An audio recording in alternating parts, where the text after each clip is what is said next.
This is the start of our lesson that will go over the homework from yesterday that was due yesterday, and then lead us into the next thing, right? So basically, that homework is a perfect segue for us to take one more step, right? And that's often how things happen, right? So if you look at that homework that was due yesterday, the question number one, the acceleration came out to be 12.53 meters per second. We did that in class.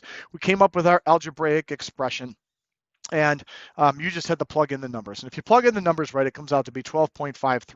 Now, if you notice, and all three of these questions are right on the front sheet of that paper. They're all basically the same exact thing. There's one major difference.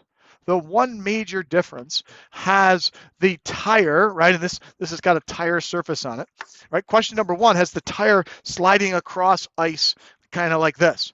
Question number two has, in addition to question number one, somebody pushing downwards on the force or on the object, applying a 20 Newton force vertically downwards. And question number three has somebody applying a 20 Newton force vertically upwards. And those two things will lead us into another step for us for today. So let's take a look at what happens on this homework, right? As always, what are our two first steps or our two first ideas, all right? Well, we've got to come up with some of the forces expression. And in each of these particular cases, the question is asking for the acceleration. So what's the acceleration? What's the acceleration? So for each of these things, the sum of the forces is going to equal m times a. Now, the second thing we need in each one of these situations is we need a force diagram. So question number two, a horizontal force of 70 newtons is applied to this object. So I've got some force F. That F has a size of 70 newtons. 20 Newton force is applied vertically downwards.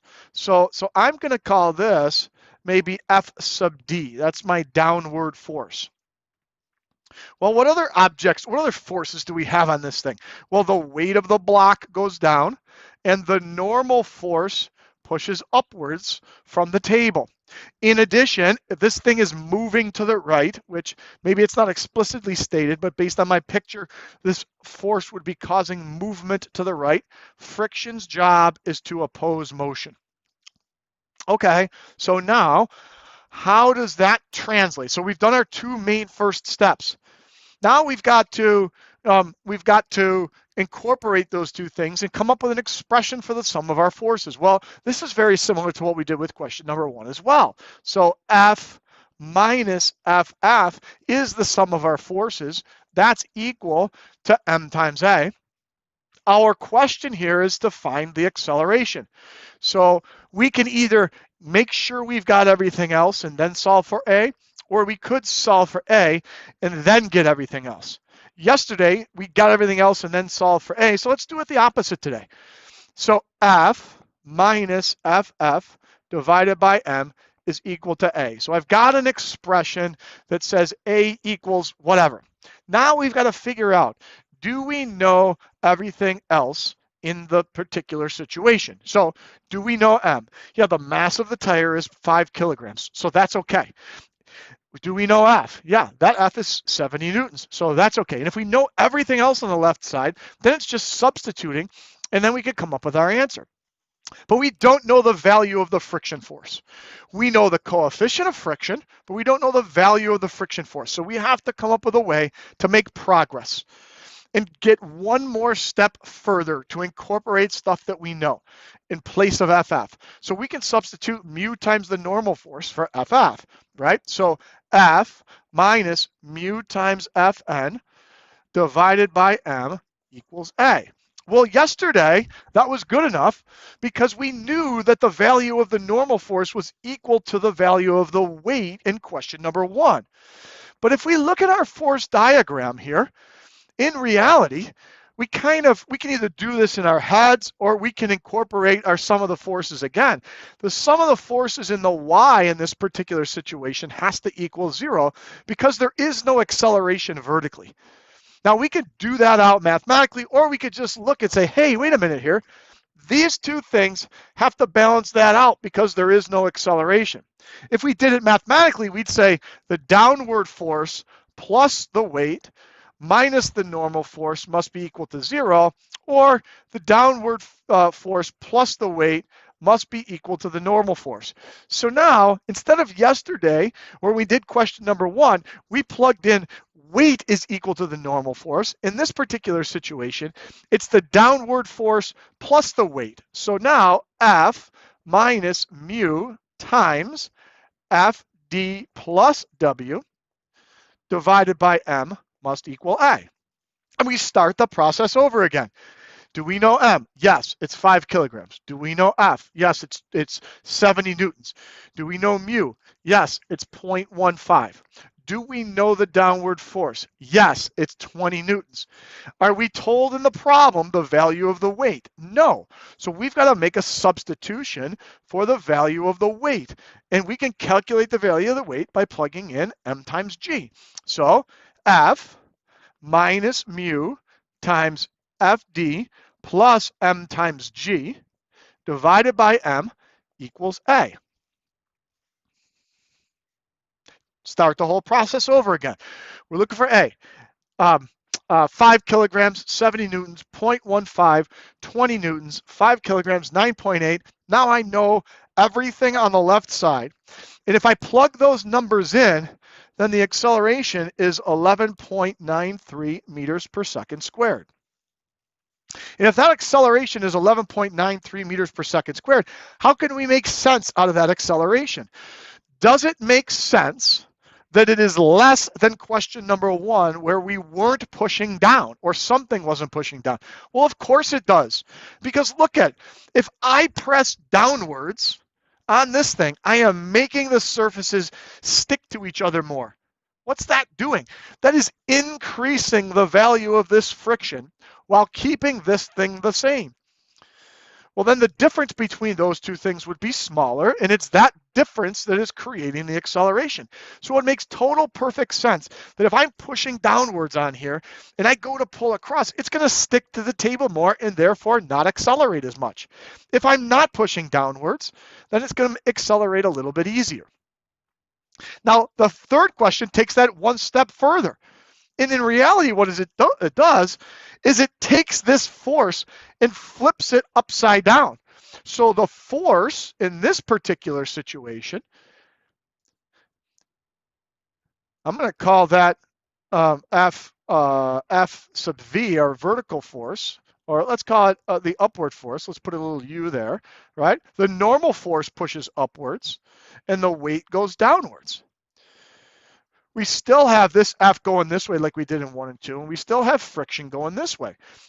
Again, we've taken this vertical force, and instead of pushing downwards on this, it's pushing upwards and basically alleviating some of the pressure between the two surfaces. So you can imagine that if it makes perfect sense that this acceleration is smaller than 12.53 because I'm jamming the two surfaces together, then if I ease up on the surfaces by lifting up a little bit, that should create an acceleration that is a little bit bigger. All right, well how's that going to play out mathematically? Well, look, we've got the same setup, right? F equals ma, sum of the forces equals ma, F minus FF equals ma, right? I still got the same two horizontal forces at play here. Solve for A, and I've got this. Now, these 3 steps are the same down here for question number 3. So I'm just going to use those things and then keep going down. So now we run into the same problem. We don't know the value of FF.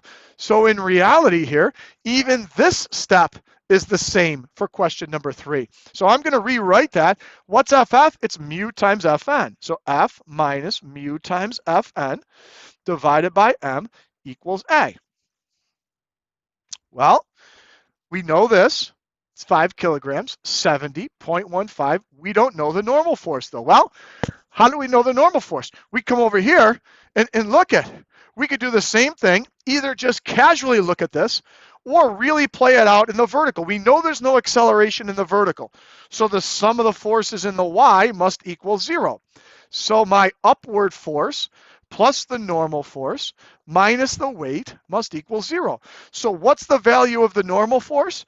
F sub n is equal to W minus the upward force.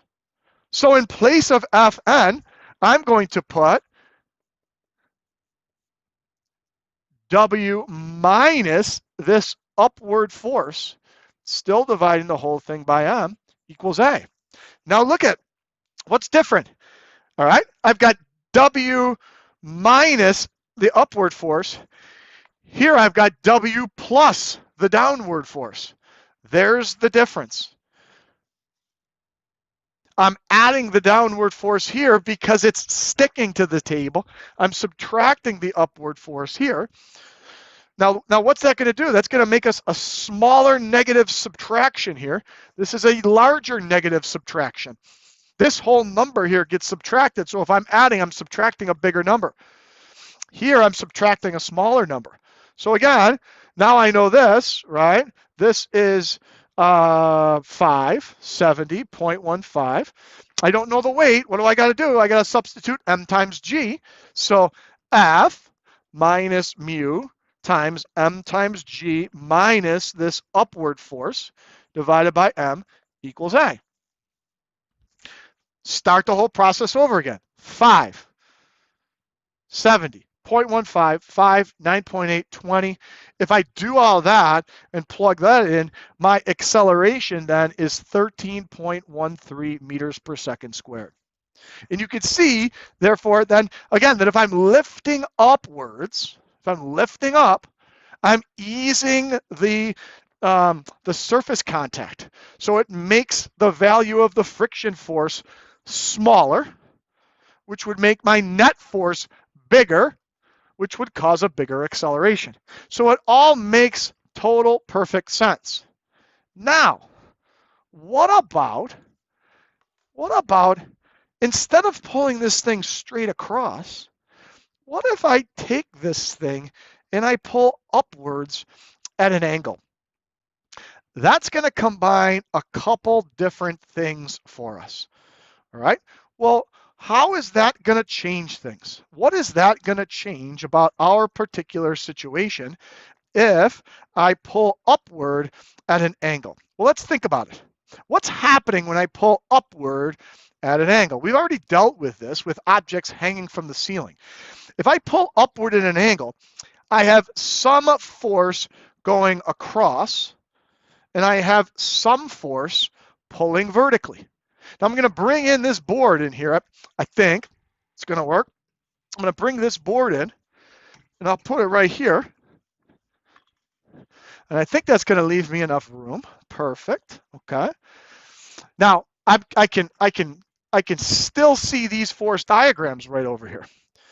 Right. So what do I got going on here? Right. Before I had an upward force and a force pulling to the right,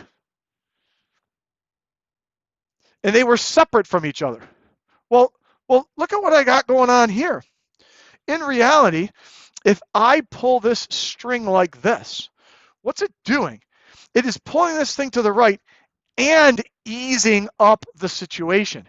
So in reality here, if I pull this thing, oh, came off the hook. If I pull this thing at an angle, what forces are acting on this thing? It's a little bit different, but essentially it creates the same situation that we have right here. So what's our force diagram if I have that thing pulling at an angle, right? So I change, right? And now I've got this F. So instead of pulling across, straight across, it's now pulling upward at an angle. And if it's pulling upward at an angle, eventually we're going to have to break that thing into its components. But for now, we can keep it right where it is. So if I'm pulling this thing upwards at an angle, what other forces are acting on this thing? Well, weight still goes down, the normal force still goes up, and friction still pushes backwards. So I still have weight going down this way. I've got the normal force going like that. I've got friction force pulling back this way. And as this thing goes across the table, those are the forces that are in play. So when I pull this thing across, I've got this angled force that's pulling. I've got the table pushing up, I've got gravity pushing down, and I've got friction holding this thing backwards. So here's where we're at. And we've been in that particular situation before. We have a problem. And the problem is we can only analyze stuff in the X and in the Y. Well, this thing is not in the X or in the Y. So then what do we have to do with it? We have to break it into its components. So this is the force diagram that you would want for credit on an AP question. These are the actual forces that are acting on the object. But in reality, we can only deal with forces that are in the X and in the Y. So this right here becomes Fx. It is the horizontal component of me pulling this string. I pull this string, it's got a horizontal component and it's got a vertical component, Fy. Now, because I have that, that hasn't changed the normal force, the weight, or FF. Those things are all fine because they're either in the X plane or the Y plane. We can only deal with forces in the X plane or in the Y plane. So there's my normal force. I have this weight pulling down. I've got friction that's pulling back this way. And there's my force diagram that I can use to figure the problem out. Lo and behold, look at what we got going on here. Look at this, and look at this. That's the exact same thing, all right? So problem number 3 that we went over for homework has one force pulling it like this and a separate force lifting it upwards.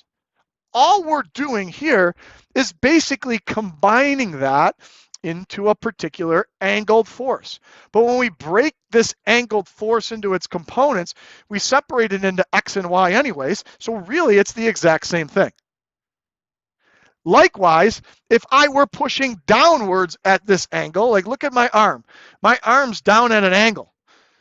I've got a force pushing this way, and I've got a force that's pushing downwards.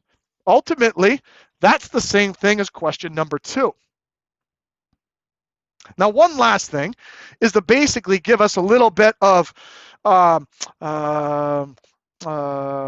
rehashing, right, or going over, or some second chance at, hey, how exactly do we break this thing into components? We've done this a bunch, but we might as well do it again.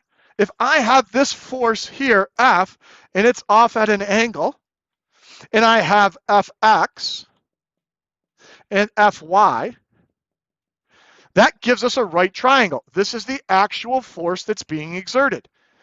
Well, if that force is off at some angle theta, my X component is the adjacent side of that trig triangle. So Fx divided by the full force would equal the cosine of theta, which means then that the horizontal component Fx is F times the cosine of theta. And likewise, Fy is the opposite side of that trig triangle to that angle. We know the horizontal, or the hypotenuse, so Fy divided by F is equal to the sine of theta, which means that the y component then, F sub y, is equal to F times the sine of theta. And these two things allow us in this particular situation to get those two components. But us pulling this thing at an angle is really the same thing as question number 3 and question number 2 from the homework that was due yesterday.